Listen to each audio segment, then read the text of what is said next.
तो type of reflection करते हैं बेटा, टाइप्स ऑफ रिफ्लेक्शन। दो तरीके का रिफ्लेक्शन होता है बेटा, एक तो रेगुलर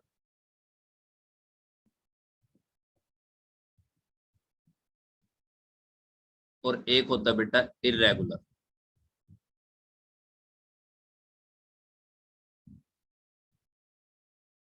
जो रेगुलर और इरेगुलर रिफ्लेक्शन होते हैं बेटा, ये सरफेस डिपेंडेंट होते हैं। सरफेस के बेस पे इनको डिस्क्राइब किया गया, सरफेस डिपेंडेंट होते हैं, सरफेस।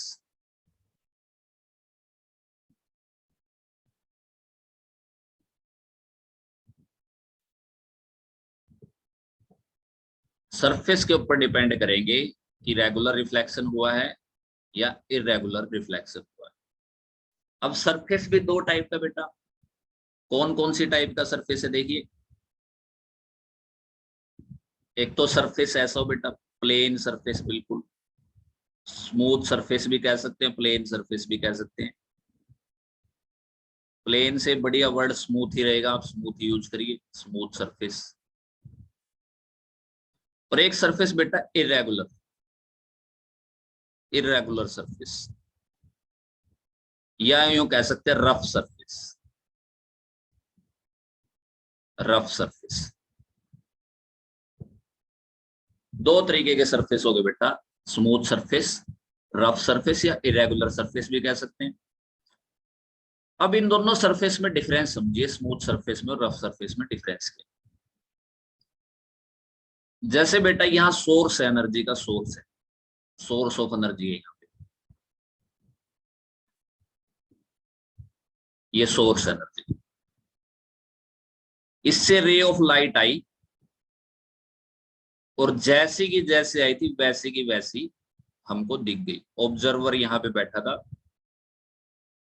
ऑब्जर्वर ऑब्जर्व कर रहा था, जैसी सोर्स से रे निकल करके आई वही रे ऑब्जर्वर तक एज इट इज पहुंच गई, इस सरफेस में से रिफ्लेक्ट होने के बाद।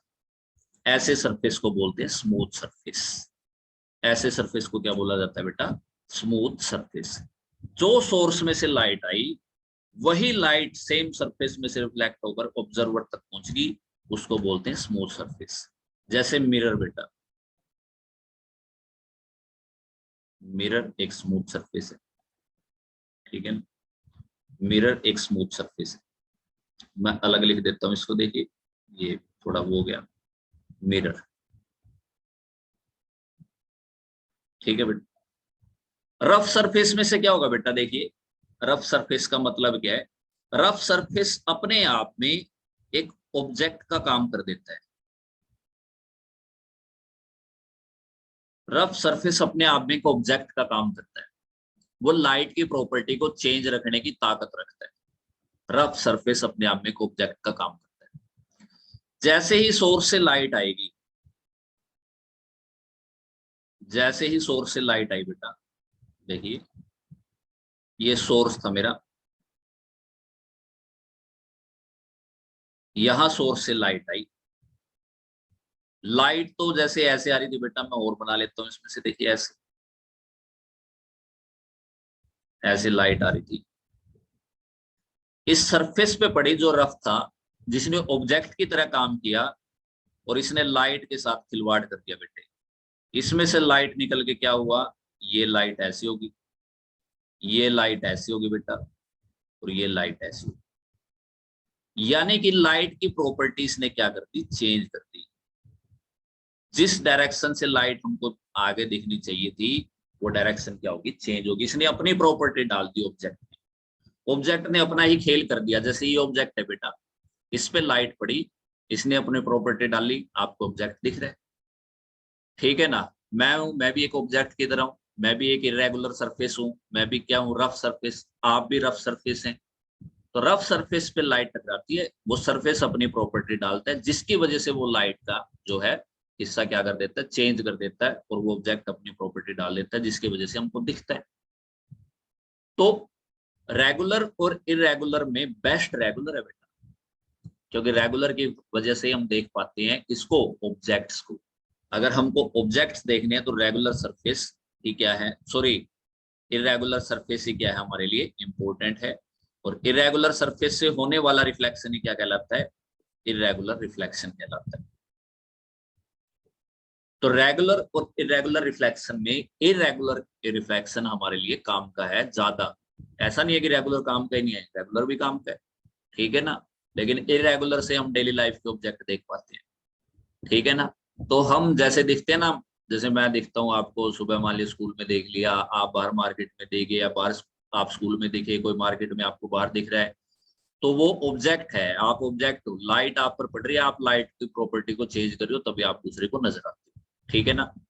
अब आपने वो भी देखा होगा, जैसे बच्चे क्लास में खेलते हैं, वो चीज रखते हैं अपनी, और वॉच में क्या करते हैं, टाइम वगैरह तो दिखता नहीं है उसमें, फिर क्या करेंगे, ऐसे करके दूसरे की तरफ वॉच मारेंगे, ऐसे सन की तरफ से करके, तो दूसरे को क्या होएगा, वॉच नजर नहीं आएगी बेटे ना, उसमें टाइम नजर आएगा। उसको क्या होएगा, उसको रिफ्लेक्शन नजर आएगी, उसको लगेगा कि भाई सन उसके बिल्कुल आंखों पे आकर के लगे।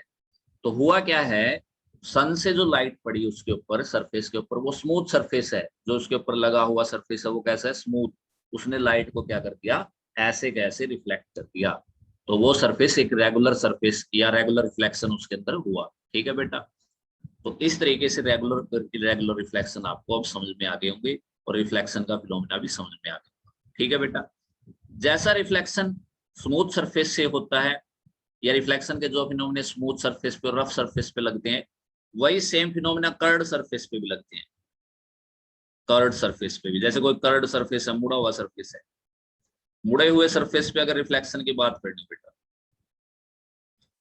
तो मुड़े हुए सरफेस पे भी हम ऐसे देखेंगे, लाइट आएगी बेटा, यहाँ पे क्या मानेंगे हम, कि यहाँ पे लाइट आई जी ऐसे, और इस तरीके से चली गई, तो ऐसे यहाँ पे नॉर्मल डालेंगे बेटा।